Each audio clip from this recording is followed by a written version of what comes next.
everyone, and welcome to There's No Such Thing as Normal, a podcast about neurodiversity, disability, and mental health. I'm Lou, your host, and I'm neurodivergent myself, and I'm also completely blind.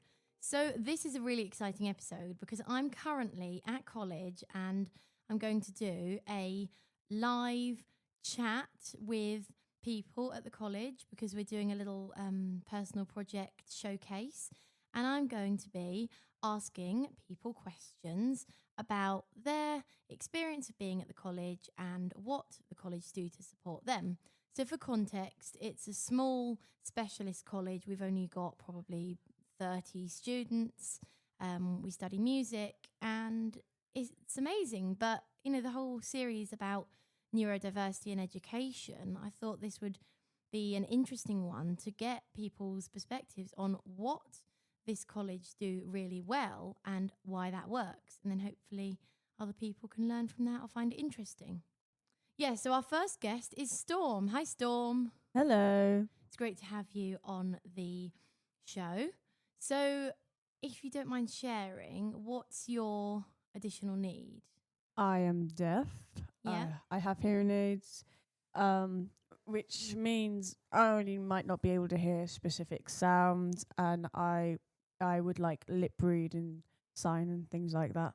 Okay, great. And how do college support you as a deaf person, and what makes your life at college great? Oh, wow. They support me by, we have a little Macathon club here, and I think that's really nice. 'Cause I think that's a little way of helping me out. They put subtitles on any kind of videos, which also really helps. It's impossible to lip read. They talk so fast, don't they? So Oh my word, that's like the nightmare. Yeah. But yes, that's a big way of helping me out. So that's a really nice little great. mini way of giving me a little bit of a break. That's really good. And Yeah. do you feel that they're understanding here and they get your needs perhaps more than other places have in the past? Oh, absolutely, yes. Okay, another question for you, Storm. If somebody meets a person who's deaf, what should they do? Oh, good question. Well, don't approach behind them because we don't always know that you're talking to us. Like, if, let's say, you might talk behind me, I won't know that you're talking to me. So maybe, like, get my attention, tap me, that kind of thing. That's a big one. Or if you're standing in front of me, we can't always understand people who are mumbling. So I think if you are like one of those mumblers, try and speak clearly, please. It's very helpful. It's a lot harder to understand people who are mumbling. So I think when you come across a deaf person, you might want to like speak clearly and really make sure you're not mumbling or speaking too fast as well. That's a bit of a mission as well. Oh, so yeah, slowing down, speaking clearly, and Yes. making sure you get the person's attention. There's some great tips. And also, is there anything that people shouldn't do, or are there things people shouldn't say that you maybe find a bit upsetting? Yes, I was hoping you would ask that. They're a bit careful with like, did you hear me? It's like a little bit of it's not quite something you should really say to a deaf person. It's like, just repeat what you're saying, or we'll get you to repeat, of course. We'll be like, oh, sorry, didn't hear you. But don't. I think it can become a bit offensive. Some people can be a bit offensive if you just say to them, are you deaf? Some people are a bit sensitive about it. You might want to like let them tell you. In their own time, I suppose. Yeah, I think some people are a little bit sensitive about it. Like, they might not want to make a big thing about it. Like, I think some people think that we're ignoring them if we don't respond back. But I think keep in mind that it might be noisy, or we just might not have heard you. So we are not ignoring you. Yeah, it's just being patient as well with people, isn't it? Yes, it is. If you need something repeated, then don't be like, oh, God, just listen the first time, or why didn't you see me, you just got to be patient. Yeah, you've got to be a little bit patient. I think they've got to respect the fact that we might have not heard them, and we don't hear as well, so it's like it's not exactly our fault. And also, I guess, remember that everyone can hear different sounds. If someone's deaf, they might be able to hear a bit, they might be able to hear nothing. It's the same for me being blind. You know, I can't see nothing at all, but then other people might be able to see a bit or quite a lot. You know, you can't assume two people are the same. Exactly. It's a very similar thing. Great. Is there anything else you'd like to share? I do want to say, I think you probably agree with me on this. Cars are impossible to hear. Oh my God, electric cars are deadly. Word. Yeah.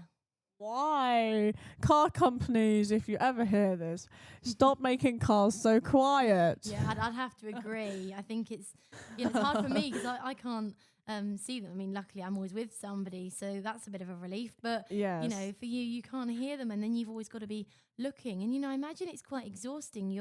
It's interesting because we're obviously opposites. I'm always relying on my ears, whereas you're always relying on your eyes, and it's exhausting, right? Yes, it is. I will agree. Like, I don't always hear like the cars turning, so it's like, how am I supposed to hear that? Like, it's like an invisible. It just appears out of nowhere, and it's like, what? Must give you quite a fright as well. It's a bit frightening, you know. It's like, oh God. I always make sure I cross certain lights, but if there's no lights, it's a bit terrifying. Yeah, I can imagine for sure. I feel for you guys.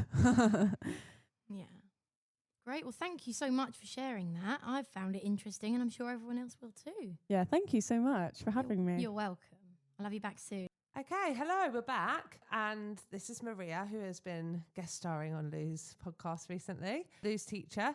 And we thought we'd flip the question round. And I'm going to ask Lou now, what are the best ways that you are supported here at our college? I think the biggest thing that makes the world of difference is that I feel completely understood, which is something I definitely have not experienced in the past. But here I have had no issues with people not understanding me. I feel like my needs are met with, I'm not sure what the right word is, but everyone seems so eager to help and make my life as comfortable as possible and ensure that I have the best experience. And it's not a battle to get my needs met, which I think in other places it has. It's just so easy and sort of seamless. It just works. If I say I need something, I get it, obviously within reason. It's not a case of, oh, well, you know, they never make excuses for not doing things or don't do things properly. It's always, everything is done. For example, you know, I need regular breaks because of energy levels and just general, I need a break for my brain, a sensory break. And here that is no problem whatsoever. We have breaks during the day, but I can also take one if I need. I mean, of course, I have a one-to-one. They've got lovely sensory area. It's small as well. I think the small size makes the world of difference because big environments, busy places are just quite overwhelming. But here, I think, again, like the flexibility, as I say, if I'm not feeling too great one day or I'm overwhelmed and I can't quite do something, it's absolutely fine. They never put pressure on me or make me feel that, oh, I've got to do this right now.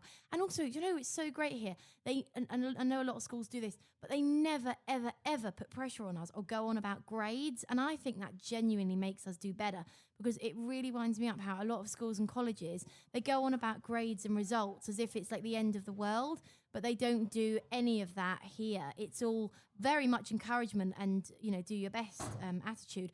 But there is that amazing just acceptance of, well, you know, everyone's doing their best, but they don't nag or go on as if it's the world's going to fall down if you don't get a distinction or something. There's no pressure, but there's encouragement. So I think they got the balance right. Oh, wonderful. Thanks, Lou. Our next guest has come in. We've got Polly here. Hello. Hello. It's great to have you on the show. So I was wondering if you don't have to share, but what's your additional need in terms of what do you need support with here at college? So I have a physical condition called Conradi-Hunneman syndrome. Okay, cool. I mean, I wonder, I don't know, again, it's totally up to you if you want to share, but people might not have heard of your condition. How would you sort of briefly describe it, sort of just generally? So yeah, it's definitely a rare condition. I believe it's 1 in 100,000 to 200,000. Oh, wow, okay. I believe. It's all girls as well. Okay. It's sort of, so it affects the full body, but it's typically one side rather than the other. Yeah. So it affects your growth, so bones, hair, nails, and eyes and stuff. And it also affects a lot of people either have like hip issues and like knee issues or back issues. Okay. Well, thanks for sharing. That just helps people to understand a bit more, and it's always interesting. So how do college support you here with your condition? What do they do that makes your college experience great? Just always very supportive if I need help, if I need to, sit out and stuff for a bit. Very understanding, patient. Great. That's really, really good. You feel that they meet your needs really well here, maybe better than other places, perhaps? Yeah. Yeah. I think before coming here, I'd only ever been in like typical schools. Yeah. Definitely very different environment, a lot more understanding. Yeah, that's definitely something I would agree with as well. So if somebody meets you or someone else with your condition, how would you like them to treat you, and what would you like them to say, and what would you like them not to do or say? Well, I think it's definitely different if we're talking from the perspective of someone who also has a disability, whether it's kind of similar or not. Yeah. I think personally, I just sort of always want it to just be as if it was anyone else. Yeah. So I don't sort of treat like you it to just not be like a discussion, sort of. Like, I'm happy to talk about it, but it's not, I don't want people to kind of see me for that. Yes, you want to be seen as a person, not as the condition. You want people to see you first and look beyond just the condition. Yeah. Great, thank you. I really appreciate you talking. Thank you so much. So we've got our next guest, Brad. Yeah. Hi, Brad. Hi. Thanks for coming on. Thank you. So what is your condition? Sure, my condition, I have epilepsy, which I had my last seizure in Amsterdam, which wasn't pleasant, I have to say. Yeah, and you're also blind as well. Yeah. Do you mind that being on there? No, it's Is that fine. okay? It's fine. Yeah? Yeah. Yeah, so Brad is blind like me and has epilepsy. So how do college support you? What do they do to make you feel happy and safe? What they do is they just like understanding, help when I need it, and to help with things if I struggle on things. Like, for instance, when I was doing maths and stuff, they were helping me on that. That's good. Do you find that they're really patient and supportive? Very patient, yeah. And do you feel that if you are struggling, you can open up and say, I'm struggling, please could you help me with this? I do, yeah. And that's good, because I think, it's building that trust, isn't it? It is. And do you feel that being here is maybe better than where you were in the past? Definitely, yeah. So how would you, if someone meets someone who's blind or someone who has epilepsy, how would you like to be treated, and sort of what would you like people to do and not do? I feel like I want people to understand how I'm feeling and to make sure that I'm fine, but I don't want people to like touch me in certain places, because if that happened, then that wouldn't be supporting boundaries, and I want people to respect my boundaries. That's good, so respecting boundaries. And I guess, as blind people as well, we don't necessarily want people to touch us unexpectedly, because if someone might be well-meaning and, I don't know, touch you on the arm or something to say, oh, I'm here, but sometimes that can be a bit surprising, can't it, when you're not expecting it? Yeah. So that's a really important one, I think. Oh, well, thank you so much. It's been Thank really you. interesting and useful. Okay, so whilst we're waiting for our next guest, we thought that I could flip the question again and interview Lou. And so I'm going to ask you, Lou, how do you wish to be treated by other people? Well, there's quite a lot, and I could go on, but I'm going to try and keep this simple enough. Number one, I want to be treated with empathy and compassion. I want people to be open-minded and accept me for who I am. I know this has been mentioned by others too, and I genuinely just think it's so important, empathy for all of us.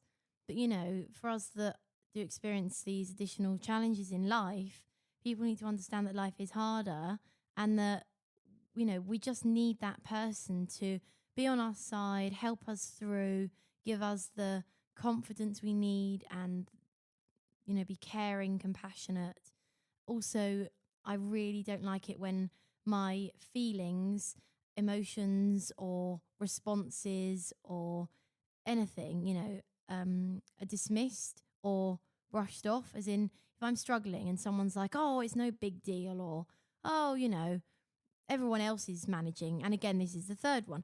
Please don't compare me against other people. We are unique people. We are not the same. You can't compare two people. It's just crazy. And I've had this time and time again. Oh, I know a blind person and they can do this thing. Oh, I know an autistic person and they do this. It's like, yes, but they're not Lou. They are whoever they are. They're not me. So why compare? It doesn't help. All it does is basically make people feel bad because, well, either because, you end up feeling as if you're not doing things right, or you're not doing enough, or it's just not helpful. Also, when people assume or think that my blindness is my biggest barrier, because, you can only tell that I'm blind if I'm being guided or if I've got my cane, because of course blindness it's an invisible disability in the sense of you can't see it. In my case, you can't look at my eyes and see. I'd need to have my cane, or if I'm being guided, you can tell. But people are going to see me as a blind person, and that's kind of probably what they're going to think of and think, oh, that's it. But then people need to know that for me, the autism, ADHD, anxiety, they are far bigger challenges in my life than being blind. And I know that might seem crazy, but that's how it is for me. I think those other things are a lot harder. I would probably need to do a whole other episode on why, but just remember that if you see somebody, and this could be any situation, you might see someone in a wheelchair, you might see somebody with hearing aids, you might be able to see, someone's disability, but just remember that's potentially not their only challenge. It might be, it might not be, but there's also going to be a lot more to that person than what you can see in terms of what's there, obvious. Okay, so we have our next guest, Will. Hello. Hello, thank you so much for joining me. No problem. So what's your additional need? So my main one, I'd say, is my anxiety. I'm not diagnosed with anything officially yet, but I'm on the waiting list for ADHD. I actually have an appointment for that now. Oh, that's exciting, because I know how, oh my God, tedious that process can be. Yeah, it was very long. But I'd say that my anxiety is the main one, because I have really bad paranoia. And I have quite a few delusions of things. So, yeah.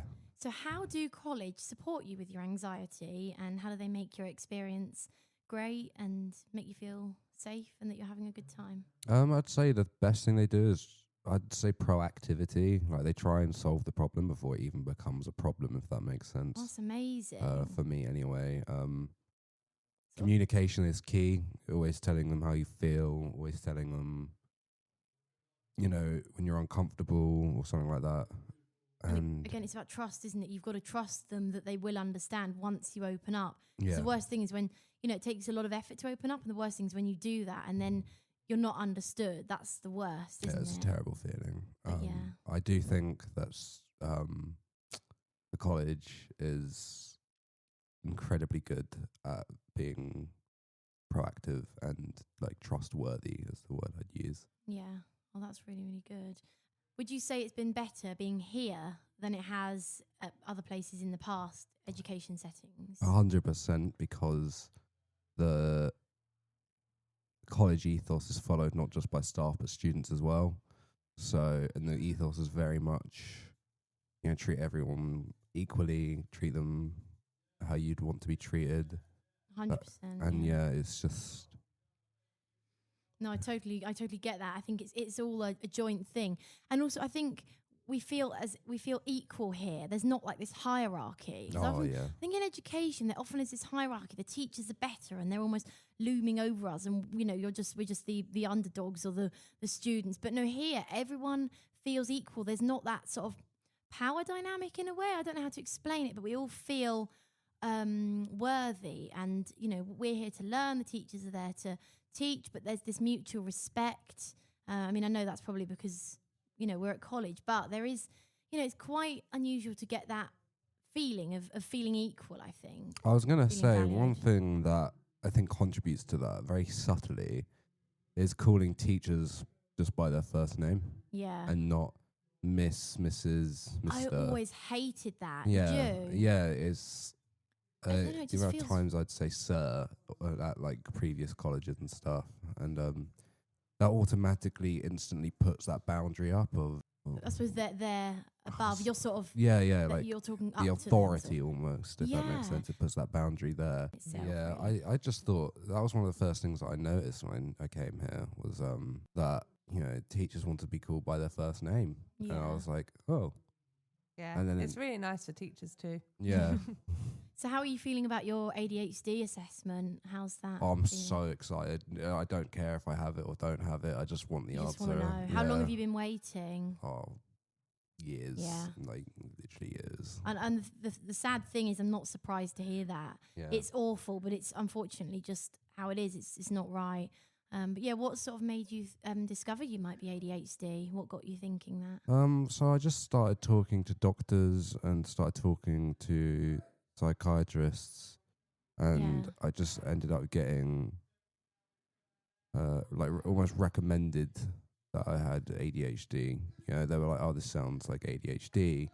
We recommend you go on the waiting list," kind of thing, Okay. and they'd refer me. Great. Well, I'm wishing you the best of luck with that because Thank you. I mean, I'm autistic and ADHD, and getting the diagnosis for those things just makes the world of difference, because it's one thing, thinking, oh, I might be, and the other one is knowing I am. Yeah. It's different. It sort of settles into place, it clicks into place, and it becomes part of you rather than this uncertain thing that you're just like, oh, do I know Yeah, yet? No. I was going to say as well that it helps other people understand when you have, because I don't particularly like labels in mental settings, because everyone's unique, everyone's dealt a unique hand, and it's always just specific to a person, So Yeah. I don't like generalizing things, but if you have ADHD and you tell someone else, they can then understand, okay, so their mindset probably works like this. Yeah, or- it's the shared experience thing. Because when Yeah. if someone says to me, oh, I'm autistic, or oh, I'm ADHD, I go, oh, me too. And then you've almost instantly got that connection. And yeah, each person's experience is different, but I see it more as a way of understanding yourself and getting other people to understand you better, but also being able to connect to others, because when you're neurodivergent, you often feel that you don't know, it's finding people that understand you. That's the challenge when you all know someone's got the same sort of neurotype. It's weird, isn't helps. it? How neurodivergence works, because Mm, you become, for me, I've become almost ultra self-aware, mm. and being so self-aware almost makes me I just feel like I'm the only person who's ever thought this, if that makes sense. Oh my god, I get that Yeah, though, and because it's we think about so much stuff that no one else even has to think about, and I'm totally with you. Yeah, 100%. the amount of times I think oh my god, I'm the only one, and I'm not. No. Your brain convinces itself. Oh, I've been there, done that many Yeah. times, and I think the more you surround yourself with like-minded people, the better it gets. And for me, having those diagnoses has been, paramount in that literally happening. Otherwise, you do feel that you're the only one. So having that shared experience, I think, is genuinely life-changing Yeah. for people. So yeah, last really quick question, because I know we've got to finish up. How would you like to be treated? What would you like people to say? What would you like people not to say? Maybe in terms of anxiety or any of this stuff we've been talking about. Just treat me as if I was your brother, or just a family member, because I've always had this weird connection thing where if I feel like someone's brother, I then feel a lot safer. So I put I just imagine everyone as my siblings, basically. Oh, that's really lovely. And I just treat them as if they were a sibling almost. Oh, And that's really nice. I Yeah. love that. Again, it's building up that trust, isn't it? And yeah, it's weird. I think that's just a me thing, like having everyone be my siblings. But I'm also, this is a whole different topic, but I'm also quite religious. So spiritually, I do actually believe that we're all the children of a bigger power. So, but that's a whole different thing. So, but my mindset is basically just sibling. Yeah. like, And yeah. that's, you treat everyone as you would your family. And, well, from my standpoint, I'd see that as a positive thing because you're going to be treating people well, you know, Yeah. and you want to be treated with that same respect and care. And that's a great trait, I think. It's really cool. Thank you. Well, thank you so much. No It's been problem. great having you on. Thank you. You are welcome. So I have another college student here. Hello, very happy to be here. Oh, I'm very happy to have you here. So how do college support you here? The staff really do know what they're doing in terms of like looking after their students. I feel like the strategies that they do put in place are very suitable to my needs. Okay, that's great. That's really cool. And has it been a more positive experience being here in a smaller environment with more support than maybe you had in the past in previous education settings? I'd say in a smaller education environment, definitely it does take a lot more pressure off my shoulders because I'm a lot less socially attuned than most other people. So it's a lot better for me to sort of relax in my surroundings and sort of to, get along with my work and also collaborate in smaller steps with other people and get to know others in smaller steps as well. Yeah, that makes sense. I think the pressure's definitely off in a smaller place because in bigger schools there's all, hundreds or even thousands of people and friendship groups, and it's very complicated. So you find it better socially. So that's really good to hear. The last question, how would you like to be treated by others and how would you not like to be treated? I guess for people to be open-minded. I do see a lot of people being open-minded at this college, which is nice. No, I think people being open-minded is great, and I completely agree. It definitely helps, doesn't it? Great, thank you for your insight and experience. That's really appreciate it. Oh gosh, we just had a bit of a bee interruption, didn't we?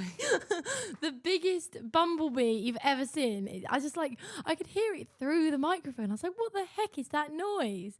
And it's this enormous bee. It was so funny. Well, not funny because it was a bit annoying. We got interrupted and I'm not overly keen on buzzy insects. But hey, what an eventful episode this has been. Very eventful. Lots of different guests happening. Yeah, and, even going a on. bee guest, honestly. I know. Oh, yeah, wow. the bee had something to deliver. Clearly. All right. Well, Oh, that was great, wasn't it? It was really, really good. Okay. I hope you all enjoyed it and found it interesting and hopefully a bit, different. You learned something from hearing other people's voices and not just mine all the time. I mean, I bet that was a big treat for you all. And it was quite funny, me being interviewed by Maria on my own podcast. I thought that was quite fun. So I hope you all enjoyed it and thank you so much for listening. We'll be back soon. Bye-bye. Bye.